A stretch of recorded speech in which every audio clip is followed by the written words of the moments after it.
عمران خان صاحب نے جیل سے 7 نکات بھجوائے ہیں قوم کے نام، اور یہ ان کا ایک بڑا امپورٹنٹ پیغام ہے جس میں آپ کو یہ پتا چل جائے گا کہ عمران خان صاحب جس دن گرفتار ہوئے تھے اس دن کہاں کھڑے تھے اور آج اتنی لمبی قید گزارنے کے بعد کہاں کھڑے ہیں۔ میں نے آپ کو پچھلے وی لاگ میں بھی بتایا تھا کہ جتنے بھی لیڈر گرفتار ہوتے ہیں، گرفتار ہونے کے بعد ان کے موقف میں لچک آتی ہے۔ ان کی جو پارٹی ہے وہ بھی اپنی موقف کے اندر لچک لے کر آتی ہے اور وہ کوشش کرتے ہیں پہلے ہمارا لیڈر باہر آ جائے، اس کے بعد پھر باقی چیزیں ہم دیکھ لیں گے۔ پہلی پریورٹی ہوتی ہے لیڈر کو باہر لانا، لیکن عمران خان صاحب کی یہ پریورٹی ہے ہی نہیں۔ وہ اپنی پارٹی کو بھی کہتے ہیں کہ اپنے موقف کے اوپر ڈٹ جاؤ، اور خود وہ کہتے ہیں اس سے فرق نہیں پڑتا کہ میں جیل میں ہوں، چاہے میں 500 دن ہوں چاہے 500 سال ہوں۔ اب یہاں جب آپ عمران خان صاحب کا یہ سٹیٹمنٹ سنتے ہیں تو آپ کو آئیڈیا ہو جاتا ہے کہ وہ 7 چیزیں عمران خان صاحب نے بیان کی ہیں جن کے اوپر وہ ایک قدم بھی پیچھے ہٹنے کے لیے ابھی تک تیار نہیں ہوئے۔ جو ان کا سٹیٹمنٹ ہے وہ میں آپ کو ایز اٹ از بتاتا ہوں۔ عمران خان صاحب کے ٹویٹر سے اس کو شیئر بھی کیا گیا ہے۔ سابق وزیر اعظم عمران خان کا اڈیالہ جیل سے پاکستانی قوم کے نام پیغام۔ تحریک انصاف نے ہمیشہ آئین اور قانون کے مطابق جدوجہد کی ہے، مگر ملک پر مسلط مافیا ہمیشہ آئین اور قانون کی خلاف ورزی کرتا ہے۔ 9 مئی اور 26 نومبر کی تحقیقات کے لیے جوڈیشل کمیشن کا قیام اور انڈر ٹرائل اسیران کی رہائی ہمارے جائز مطالبات ہیں۔ یہ وہ 2 مطالبات ہیں جو عمران خان صاحب نے کہے تھے کہ میں اپنی سول نافرمانی کی تحریک کو روکوں گا، اگر آپ یہ مطالبات مانتے ہیں تو پھر مذاکرات اس کے بعد ہوں گے۔ میں سول نافرمانی کی تحریک چند دنوں کے لیے مؤخر کر رہا ہوں، اس دوران تحریک انصاف کے خد و خال اور ٹائم لائن کا فیصلہ کروں گا۔ یہ بہت امپورٹنٹ ہے۔ 7 ایسی وجوہات ہیں جن کی وجہ سے ہمارے لیے سول نافرمانی کی تحریک شروع کرنا ضروری ہو چکا ہے۔ اب سول نافرمانی کی تحریک پہ بہت تنقید ہو رہی تھی۔ عمران خان صاحب کی اپنی پارٹی کے اندر کئی لوگ جو ہے وہ اس کے اوپر پوری طرح آواز نہیں اٹھا رہے تھے، لوگ ڈرے ہوئے تھے، اور عمران خان کی پارٹی کے لوگوں کو بلیک میل بھی کیا گیا۔ یہ کہا بھی گیا کہ دیکھیں آپ ہیں تو پاکستانی، تو یہ کیسے ممکن ہے کہ آپ پاکستان کے اندر سول نافرمانی کی تحریک چلا کر ملک کو نقصان پہنچائے؟ یہ سوال اٹھایا گیا۔ اب اس پہ عمران خان صاحب نے جواب دیا کہ ہمیں کیوں یہ تحریک چلانی پڑ رہی ہے۔ تو یہ 7 وجوہات ہیں جو عمران خان صاحب نے بتائی ہیں۔ نمبر 1، 2023 میں لندن پلان کے تحت پنجاب اور خیبر پختونخوا اسمبلیوں کے الیکشن آئین کے برخلاف 90 دن کے اندر نہیں کرائے گئے، کیونکہ الیکشن سے پہلے تحریک انصاف کو ختم کرنا مقصد تھا۔ پہلی وجہ انہوں نے بتائی کہ ہمارا پہلی زیادتی جو بڑی ہوئی، ابھی انہوں نے یہ نہیں کہا کہ میری حکومت کیسے گرائی گئی، وہ اس کے بعد 2023 میں آئے، انہوں نے کہا جی ہمارے الیکشن ہی نہیں کروا رہے تھے، 90 دن آئین اور قانون کہتا ہے، انہوں نے آئین اور قانون توڑ دیا، الیکشن نہیں کروا رہے تھے کہ پی ٹی آئی کا پہلے صفایا کرو۔ نمبر 2، وہ یہ کہہ رہے ہیں کہ 9 مئی سے پہلے ہی مجھ پر 140 سے زائد مقدمات بنا دیے گئے۔ رینجرز نے مجھے اسلام آباد سے اغوا کیا، جس کو سپریم کورٹ نے غیر قانونی قرار دیا۔ 9 مئی ایک فالس فلیگ آپریشن تھا جس کے تحت ہمارے لوگوں کو گرفتار کرنا مقصد تھا۔ 10,000 افراد کو گرفتار کر کے جھوٹے مقدمات میں جیلوں میں ڈال دیا گیا۔ ہمارے کارکنان اور پارٹی رہنماؤں پر تشدد کیا گیا، ان کے گھروں کو توڑا گیا، ان کے خاندانوں کو ہراساں کیا گیا، ان کو عدالتوں سے ضمانت ملتے ہی کسی نئے جھوٹے پرچے میں گرفتار کر لیا جاتا۔ میرے اغوا سے لے کر کارکنوں پر تشدد، گرفتاریاں، سب کچھ غیر قانونی اور غیر آئینی تھا۔ اس ظلم کے خلاف سپریم کورٹ میں پٹیشن دائر کی، لیکن سپریم کورٹ نے انسانی حقوق کی ان بدترین خلاف ورزیوں کا نوٹس تک نہ لیا۔ قاضی فائد عیسیٰ حکومت کے ساتھ ملا ہوا تھا۔ 1971 کے بعد کبھی کسی پارٹی پر اس طرح کا ریاستی جبر نہیں کیا گیا۔ نمبر 3 پہ عمران خان صاحب نے بتایا کہ تمام غیر قانونی اور غیر جمہوری حربوں کے بعد ان کو غلط فہمی تھی کہ 8 فروری کو تحریک انصاف الیکشن نہیں جیت سکتی۔ سکندر سلطان راجہ اور قاضی فائد عیسیٰ نے مل کر پارٹی نشان چھینا جو پارٹی کو بین کرنے کے مترادف تھا۔ ہمارے امیدواروں کو نشانہ بنایا گیا، 3 امیدواروں کو زبردستی الیکشن سے دستبردار کروایا گیا۔ چوتھی آپشن کا بندہ کھڑا ہوا، آپ اندازہ کر لیں۔ پھر چوتھی چیز عمران خان صاحب بتا رہے ہیں کہ ان کو انجینئرنگ کے ذریعے الیکشن جیتنے کا اس قدر یقین تھا کہ نواز شریف اپنی وکٹری سپیچ بھی تیار کر چکا تھا، لیکن تقریر سے پہلے ان کو پتا چل گیا کہ پاکستان تحریک انصاف الیکشن جیت گئی ہے۔ پھر انہوں نے فارم 47 کے ذریعے الیکشن فراڈ کیا۔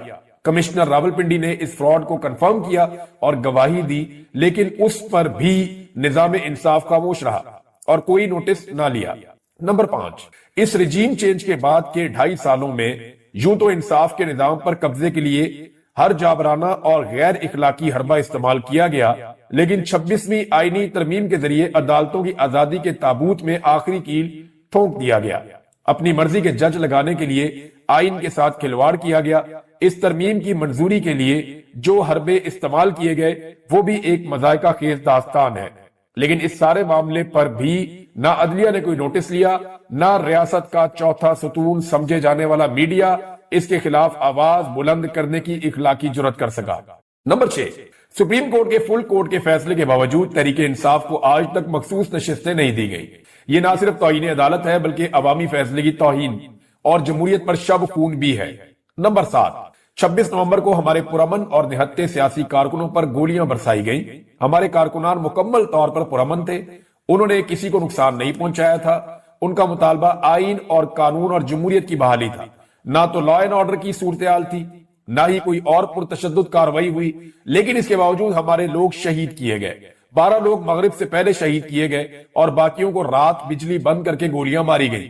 ان حالات میں جب پاکستانیوں سے تمام آئینی حقوق چھین لیے گئے ہیں، پارلیمنٹ اور سپریم کورٹ پر قبضہ کر لیا گیا ہے، پرامن احتجاج کا حق بھی چھین لیا گیا ہے، قانون اور آئین کی بنیادیں ہلا دی گئی ہیں، اپنے ہی شہریوں پر گولیاں بھی چلائی جا رہی ہیں، اداروں کو عوام کے مقابلے میں لانے کی کوشش کی جا رہی ہے، تو سول نافرمانی کی تحریک شروع کرنا قوم کی مجبوری بن چکی ہے۔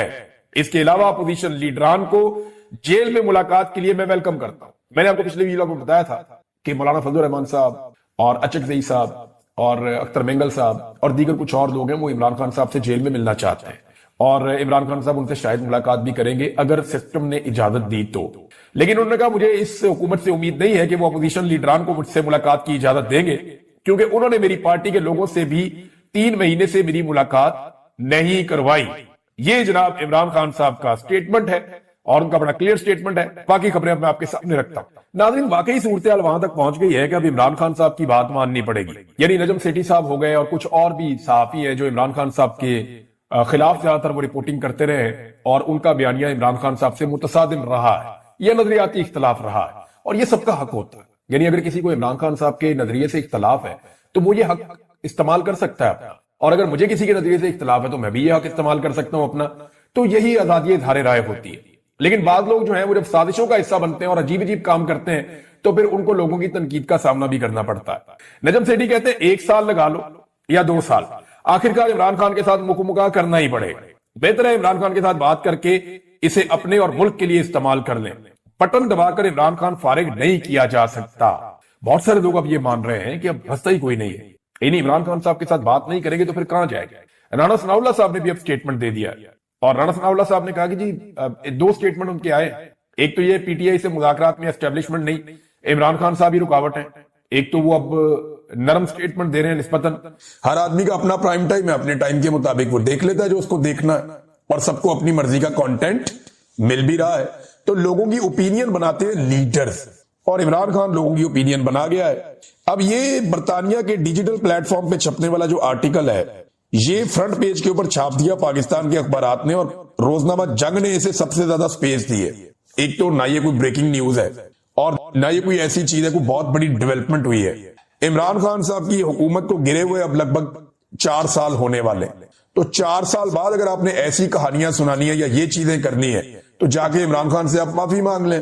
آج بھی اس کی نجی زندگی، آج بھی اس کی اہلیہ، آج بھی اس کا خاندان، اسی کو نشانہ بنا کے آپ راضی ہیں۔ پاکستان اس طرح آگے بڑھ ہی نہیں سکتا، اس گھٹیا اور گندی سوچ نے پاکستان کو آج تک آگے بڑھنے نہیں دیا، اور پاکستان کے میڈیا نے اس کے اندر ایک سہولت کار کا رول پلے کیا ہے۔ جنگ جیسا اخبار جو بڑے دعوے اور وعدے کرتے تھے کہ جناب ہماری صحافت بڑی صاف اور شفاف ہے، آج ان کی صحافت جو ہے وہ ایک گٹر کی طرح ابل رہی ہے۔ میں دیکھ رہا ہوں کس قسم کا فرنٹ پیج انہوں نے چھاپا ہے، کتنی سپیس دے دی ہے۔ یہ اکیلی خبر تو نہیں ہے بین الاقوامی سطح کے اوپر جو آئی ہوئی ہے، عمران خان کے خلاف آپ کا بغض اس لیول تک چلا گیا کہ آپ پیسہ، عزت، سب کچھ داؤ لگانے پر تیار ہیں صرف عمران خان کو نیچا دکھانے کے لیے۔ بہت سارے لوگوں کے بارے میں بہت ساری چیزیں آئیں، لیکن عمران خان کے بارے میں کیا آیا کہ صہیونیت عمران خان کو پسند نہیں کرتی۔ اب ساری زندگی عمران خان پہ الزامات کیا لگایا، جی یہودی ایجنٹ ہے، صہیونیوں کا ایجنٹ ہے، یہ کہتے تھے ان کو، جی اسرائیلی ایجنٹ ہے، یہ بھی کہتے تھے عمران خان کو۔ تو جناب اب وہ اندر سے پتا چل رہا ہے، جو ای میلز لیک ہوئی ان کے اندر سے، کہ جناب عمران خان تو بہت پکا مسلمان ہے، عمران خان تو بڑا مضبوط آدمی ہے، وہ جھکنے والا آدمی نہیں ہے بلکہ خطرناک آدمی ہے۔ تو پھر اب آپ کو سمجھ جانا چاہیے نا کہ عمران خان کے رجیم چینج آپریشن کے پیچھے جو بنیادی سوچ ہے وہ کیا ہے۔ وہ تو باجوہ کا ایکسٹینشن والا معاملہ تھا اور یہ ساری چیزیں جڑ گئی آپس میں، تو رل مل کے انہوں نے عمران خان کو رستے سے ہٹا دیا۔ اس کے اوپر کسی نے کوئی آرٹیکل نہیں چھاپا، اس کے اوپر کسی نے کوئی ٹرانسمیشن نہیں کی، اس کے اوپر کسی نے کوئی بلیٹن پورا نہیں کھینچا، اس کے اوپر فرنٹ پیج کے اوپر بڑی بڑی سٹوریز نہیں چھپی، حالانکہ یہ بہت بڑی سٹوری ہے۔ بڑے لمبے عرصے سے عمران خان صاحب کے اوپر بڑے بڑے ایلیگیشنز لگ رہے تھے, اتنی زبردست قسم کی چیز آئی ہے, دنیا بھر کے انٹرنیشنل میڈیا پہ آ رہی ہے, پاکستان کا میڈیا چپ ہے کیونکہ اسٹیبلشمنٹ کو پسند نہیں. دو عاصم منیر صاحب کے تاحیات استثناء پہ عالمی میڈیا بہت کچھ کہہ رہا ہے, اس پہ کسی نے کوئی بات ہی نہیں کی, اور باقاعدہ اس کے اوپر اکانومسٹ کی رپورٹ کے اوپر انہوں نے یہ کہا کہ ڈیجیٹل پلیٹ فارم کے اوپر جو رپورٹ چھپی ہے عمران خان اور بشرا بی بی سے متعلق, اس پر وہ معافی مانگے ورنہ قانونی کاروائی کریں گے. ایک تو یہ تحریک انصاف کہہ رہی ہے, دوسری طرف وکیلوں نے وہاں پہ کام شروع کر بھی دیا. پچھلے سال کی رپورٹ تھی, یاد رکھیے گا, اب چھاپی گئی ہے, یاد رکھیے گا, صرف توجہ ہٹانے کے لیے. لیکن توجہ ہٹنی نہیں چاہیے, توجہ رہنی چاہیے اصل مسئلے کی طرف. اور اصل مسئلہ کیا ہے؟ یہاں پاکستان تحریک انصاف نے ایک بڑا شاندار قسم کا پیپر جاری کیا ہے اور اس میں بہت سارے اہم سوالات پوچھے ہیں D G I S P R سے.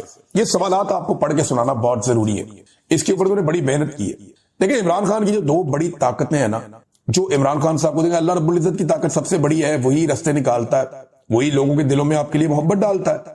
تو دو چیزوں نے عمران خان کے لیے بہت کام کیا, ایک سوشل میڈیا, دو اوورسیز پاکستانی. یہ دو فیکٹرز اسٹیبلشمنٹ کو چپتے رہے اور ان دو فیکٹرز نے بڑی کامیابی سے عمران خان کا دفاع کیا. اب جو سوشل میڈیا ہے اس کا استعمال پاکستان تحریک انصاف سے بہتر کسی نے نہیں کیا. آفیشل کی میں بات کر رہا ہوں, وہ تو سوشل میڈیا میں تو ہر طرح کے لوگ آ جاتے ہیں. اب پی ٹی آئی اتنی بڑی جماعت بن گئی ہے, سارے لوگ عمران خان کو سپورٹ کرتے ہیں, تو ہر طرح کے لوگ وہاں پہ ہیں. کسی کی زبان اچھی ہے, کسی کی نہیں اچھی, کسی کی سوچ اچھی ہے, کسی کی نہیں اچھی, لیکن وہ سارے سپورٹ کر رہے ہیں. لیکن یہاں جو پاکستان تحریک انصاف کا آفیشل سوشل میڈیا ہے اس نے بڑی ذمہ داری کا ہمیشہ ثبوت دیا. انہوں نے سوالات جو اٹھائے وہ بڑے چپتے ہوئے سوال ہیں, یہ میڈیا کو اٹھانے چاہیے تھے, لیکن پاکستان تحریک انصاف کا سوشل میڈیا اٹھا رہا ہے. سوالات سنیں آپ. قوم کی D G I S P R سے وضاحت کی اپیل کہ جناب آئیں اور وضاحت دیں. کیا 7 دہائیوں پر مشتمل منظم ترین اور قابل ادارے میں ایک بھی ایسا اہل اور قابل بھروسہ افسر نہیں ہے جو موجودہ فیلڈ مارشل عاصم منیر کا متبادل ہو یا ان کے ناتواں کندھوں پر موجود بے تحاشا ذمہ داریوں کا بوجھ بانٹ سکے؟ یعنی ایک بھی فوجی نہیں ملا پوری فوج کے اندر, ایک بھی جرنیل نہیں ملا جو عاصم منیر صاحب کا بوجھ بانٹ سکے یا ان کی جگہ لے سکے. اتنا پرانا تگڑا ادارہ ہے, تو یہ کیا کیا آپ نے؟ یہ سوال اٹھایا. پھر اس میں آگے نا ڈیفرنٹ کیٹیگریز ہیں. ایک انہوں نے کہا 2022 میں ریٹائرمنٹ کی عمر گزرنے کے باوجود انہیں چیف کے عہدے پر تقرری دے دی گئی. پھر 3 سالہ مدت ملازمت جب ان کی خاتمہ ہو گیا تو آرمی ایکٹ میں ترمیم کر کے ان کو 2030 تک یعنی 8 سال تک آرمی چیف کے عہدے میں توسیع دے دی گئی. پھر 2030 تک آرمی چیف کے عہدے سمیت چیف آف ڈیفنس فورسز یعنی تینوں مسلح افواج کی سربراہی کا اضافی قلمدان بھی دے دیا گیا. پھر جوہری اثاثوں کی نگرانی جیسی اہم ذمہ داری بھی انہیں دے دی گئی, وہ طاقت بھی ان کے پاس چلی گئی. پھر اسٹریٹجک فورس کمانڈ کے جنرل کی تعیناتی کی ذمہ داری بھی ان کے پاس چلی گئی. پھر تاحیات فیلڈ مارشل کا عہدہ اور اس کے ساتھ مراعات وہ بھی ان کے پاس چلی گئی اور وردی کا بوجھ بھی ان پہ ڈال دیا. پھر مسترد شدہ ٹولے کو اقتدار کی مسند پر لا کر بٹھانے کی ذمہ داری بھی ان پہ ڈال دی. پھر عدلیہ, مقننہ اور انتظامیہ کی براہ راست سرپرستی بھی ان پر ڈال دی. پھر دفاعی سمیت سویلین اداروں کی نگرانی کی ذمہ داری بھی ان پر. ایس آئی ایف سی کے ذریعے بیرونی سرمایہ کاری لا کر ڈوبتی معیشت کو بچانے کی اضافی معاشی ذمہ داری بھی ان پر ڈال دی گئی. ناظرین, سہیل افریدی نے خیبر پختونخوا میں جو ان کی پالیسی رہے گی وہ بتا دی, اور یہ بہت امپورٹنٹ ہے, اس کو ذرا غور سے سنیے گا وہ معاملہ کس طرف لے کر جا رہے ہیں. انہوں نے کہا کہ خیبر پختونخوا میں کوئی ایسی قانون سازی نہیں ہوگی جس سے کسی کو استثناء حاصل ہو. ایسا دروازہ نہیں چھوڑا جائے گا کہ وہ یہاں ظلم کرے اور اس کا احتساب نہ ہو. یہ سہیل افریدی نے کہا. یعنی سمپل یہ ہے کہ جو ایک اداروں کو استثناء دیا گیا تھا خیبر پختونخوا میں کہ آپ اپنے آپریشنز کر سکتے ہیں, وہ ایکشن انیٹ سول پاور کا ایک قانون تھا, اس کے تحت یہاں فوج ایکٹیویٹی کرتی تھی, آپریشنز کرتی تھی. اب وہ انہوں نے اعلان کر دیا ختم کرنے کا. پہلے قرارداد آ گئی, پھر کیبنٹ نے ختم کر دیا. کوئی رہی صحیح کسر ہے, اگر ہوگی تو اسمبلی میں بیٹھیں گے جس دن, وہاں پہ وہ ختم کر دیں گے ووٹنگ کروا کے. تو وہ یہ کلیئر کر رہے ہیں کہ یہاں ہم کسی کو استثناء دینے نہیں جا رہے, جو ہوگا قانون اور آئین کے مطابق ہوگا. ایسے زور زبردستی سے ہم یہاں پہ چیزیں نہیں ہونے دیں گے. تو سب سے پہلے تو یہ کہ آرٹیکل کیوں آیا, وجہ صرف توجہ ہٹانے کے لیے. اس وقت پاکستان کے فیلڈ مارشل اور صدر کو جو غیر اسلامی استثناء حاصل ہے, جو انہوں نے اسلام کی تاریخ میں کبھی نہیں ہوا, وہ انہوں نے کر دیا. انہوں نے ایک ایسا غیر اسلامی استثناء حاصل کر دیا ہے جس پہ علماء اکرام نے بولنا شروع کر دیا. علماء اکرام اب ایک ایک کر کے بول رہے ہیں, وہ بتا رہے ہیں یہ کیا کیا آپ نے. قرآن پاک اس سے منع کرتا ہے, اللہ رب العزت اس سے منع کرتا ہے, جو نبی اکرم صلی اللہ علیہ وآلہ وسلم اور صحابہ اکرام کی جو تعلیمات ہیں وہ اس سے منع کرتی ہیں۔ اسلام کے کسی جری سے جری اور بڑے سے بڑے جرنیل نے کبھی استثناء نہیں لیا۔ تو یہ فیلڈ مارشل جو ہے یہ کس چکر میں استثناء لے کے گھوم رہے ہیں، اور جو صدر پاکستان ہے آصف زرداری وہ کس چکر میں استثناء لے کر گھوم رہے ہیں؟